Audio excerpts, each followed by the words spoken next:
ماتش الاهلي وسان جورج، انا اقول لك شوط عك وعجن كروي من الدرجه الاولى. ده مش ماتش دوري ابطال افريقيا، ده دوره رمضانيه.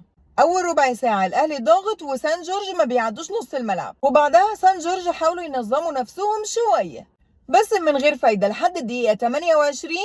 كره ثنائيه ما بين امام عاشور وحسين الشحات، والشحات بيجيب منها عدد واحد هدف واتنين كوبري. وفي 3 كور ضاعوا من الاهلي، واحده من كهربا وامام عاشور وعبد المنعم، والكره راحت بين ال3 خشبات 3 مرات. كره الشحات اللي جاب منها الجون، وكره امام والجون صدها، والكره الثالثه بتاعه كهربا اللي شاطها في ايد الجون. وفي حاجه اخدت بالي منها، ان الضربات الركنيه للنادي الاهلي بتتلعب كلها على الارض ولا كره اترفعت.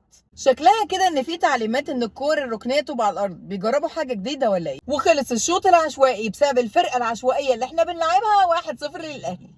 الشوط التاني بقى كان عشوائي برضو عادي جدا. على فكرة انا اشفقت على كولر جدا في الماتش ده، لان اصعب حاجة انك تلاعب فرقة عشوائية انت مش عارف هتعمل ايه.